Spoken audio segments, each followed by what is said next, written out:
Almost done with the first quarter of the year, and I'm pretty sure that you failed to hit about 90% of your goals in the year 2025. You want to go to the gym and get a six-pack, you want to make $100,000 a month, and maybe you even want to buy your dream car this year. You know what the truth or the reality of that actually is? Unfortunately, you won't. And listen, I'm saying this in the most polite way possible and from the deepest part of my heart.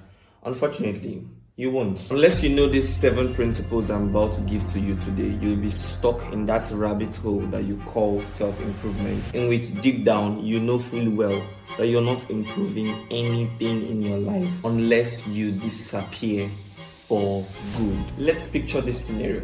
Imagine a woman being represented as a crown. In the throne room where that crown is kept, on top of the throne, there are about 50 men that are competing for just that one crown. And remember, that one crown is that woman in which you, specifically, you want. There are men who come into that throne room weaponless. These are the people who decide not to walk.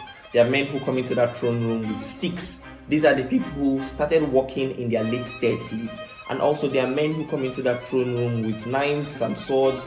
These are the people who started walking in their early 30s. There are men who come into that throne room with guns and dynamite. These are the people who started walking from their late 20s. You, or I specifically, I want to be that guy that comes into that throne room with a freaking armor tank. Now with one press of the button, I wipe everybody out.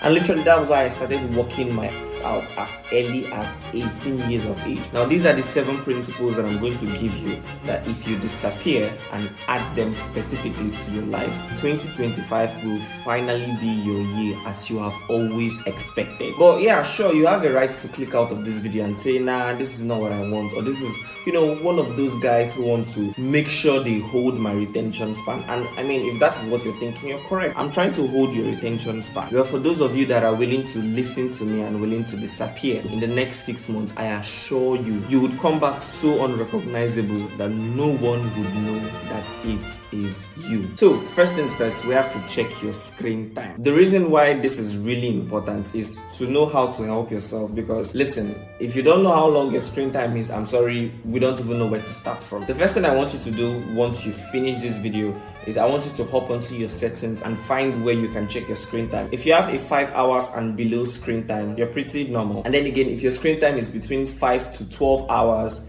you're kind of spending too much on your phone. And if your screen time is above 12 hours, I'm sorry, you're literally going to damage your eyes before the next 365 days. So the first step of disappearing and coming back stronger is you have to unhook yourself. I believe you must have heard the phrase hooked. Yeah, that exact same phrase that the social media gurus or the social media marketing gurus tell you on how to, hook people on your YouTube videos and make their retention span on your videos 10 hours long. That is great, but you have to do the opposite. Now, I know previously in one of my videos, I have talked about people who have the ADHD brain and people who have the non-ADHD brain. I can assure you, if you're currently watching this video and you're scrolling in the comment section or you're scrolling in the other video suggestion box, you're among the candidates of those who have the ADHD brain, and that is where we're going to have a problem right now. Now, I want you to do something for me. I want you to lock in this video, apply this video on a full screen, so you're not going to be distracted, you're not going to be reading the comments, and you're not going to be looking for a different video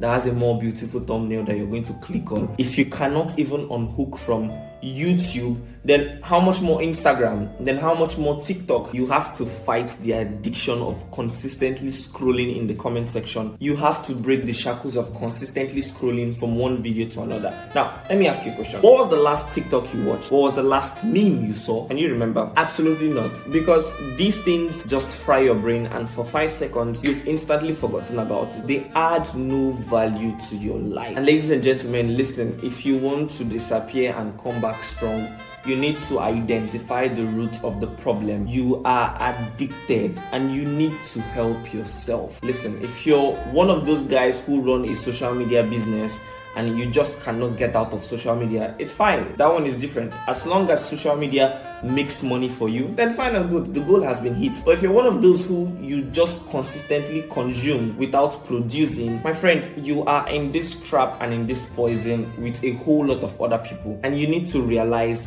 the earlier you save yourself, the better. And the more video you scroll and watch, the more difficult it is to escape. And then speaking of escape, I bring you to my second principle, which is monk mode. Now, this is a technique that can help you unhook yourself and escape from the shackles of the social media aimless scrolling of the algorithm. First things first, when it comes to monk mode, literally everyone has a way that they customize their monk mode technique. Iman Gadzhi talks about monk mode. Adonis Hamza also talks about monk mode, and some of these other online gurus out there. But specifically, I have customized my monk mode in a specific way in which I have focused on making you disciplined and giving you still a little bit of freedom. You need a surviving technique that gives you breathing space and yet does not neglect your disciplined routine. So this is my monk mode routine for you. First things first, there are 5 non-negotiables in my monk mode routine. So the first of them being 10 minutes of meditation, another one of them being 10 minutes also of physical workout. Then the next one is 1 hour of financial work. What I mean by financial work is any work that would put food on your table, or maybe it still hasn't started generating you income, but you know if you do it consistently for the next 2, 3, 4 months, it will start generating you some revenue and profit. Not more than 6 hours of screen time, in which it has a little bit of exception only if you make money from your phone. And I mean, even if you make money from your phone, fine, let the 6 hours be consistent work of you making money from your phone. And then the next non-negotiable is praying. Now this one has no time to it, okay? If you decide to pray for 5 hours, fine and good. Me specifically, for the fact that I am a Christian, so I pray almost every day, because the Bible says pray at all times in the Spirit with all prayer and supplication. Listen to that. Pray at all times. And then these are my negotiables: no alcohol, no form of addiction, also no watching movies, in which, I mean, they are specifically my negotiables. You can decide to adjust them however you feel. Now, specifically for no watching, PORN, it is non-negotiable, okay? Kill it, cut it out. You don't need it in your life. And then also less internet conversation and more of physical conversations. One thing that helps me in my life is speaking to a person face to face, especially when it's of the opposite gender. If it's a woman that you really love, hey, come on, go talk to her. And then the next one is to delete social media if possible, except specifically you use it for work. And then also the next one is teach people what you know how to do best. That was what made me so intelligent and so brilliant, because I started teaching people things that I had interest in. Along the line, I learned the things more and more. And then finally, you can add any other thing that suits your perspective and personality, as long as it is going to help your growth. Now, just to be clear, I know I'm not still where I want to be, but I know that consistently putting one step in front of the other, I will get there someday. And that's why I challenge you, go ghosting, okay? Give yourself 6 months. No socials, no consistent communication. The friends in which think you're behind, they do not know that you're planning on getting a Lamborghini Aventador or maybe a Porsche 911 GT3 RS. They don't know that you're trying to get a Bugatti someday. So you need to put one leg in front of the other as an invisible human being. And ladies and gentlemen, in the next 6 months, 2 years, 3 years, 5 years, you see yourself crush your competitors like this. And then the third principle I have for you today is invest in your education. Now, you need to understand that life is all about financial literate and financial illiterate. There is literally money everywhere as long as you have properly educated yourself. There's this thing I have with school, in which a whole lot of you, if you've been following me for a very long time by now, you should have known I don't like school, okay? And I'm very vocal about it. I don't even hide it any longer, because I know in life you get ahead by applying, not just learning. The people who want to get A's in school, I literally know that that is not going to put $1 in my bank account. Everyone who follows the school system ends up being a worker. I want to be like the Warren Buffett, the Elon, the people who decided to do things differently for themselves and they've made a difference at the end of the day. Ladies and gentlemen, you need to understand that you are facing a war between you yourself being the financial literate and also the financial illiterate. And listen, the financial illiterate will obviously try to give you advice and tell you go to classes. If you want to go to classes, fine and good. The financial illiterate will tell you, hey, if you want to be rich, you have to get a 9-to-5 job. And if you want to get a 9-to-5 job, fine and good. You take myself as an example. I have a whole lot of people around me that I love and bless them, but none of them have made $1 million. So I am not going to listen to any of them when they teach me how to make $1 million. No, the first phase of your life in business is learn. Read financial books if you can and listen to podcasts. Now, listen, This is where a whole lot of people could go wrong, because they read so many books thinking the more books you read, the more money you make. You don't make money by reading books. You make money by putting in the work in which you have learned. So you need to educate yourself properly on how to make money.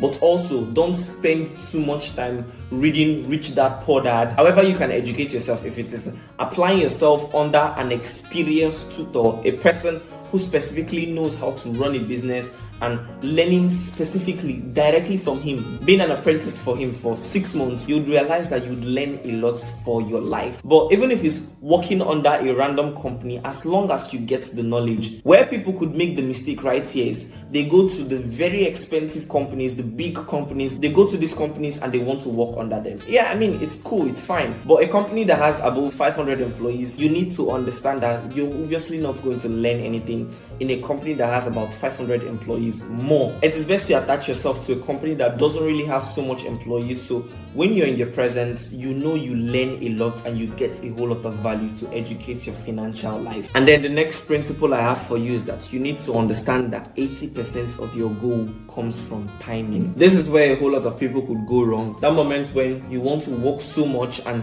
become successful in the next 2 months.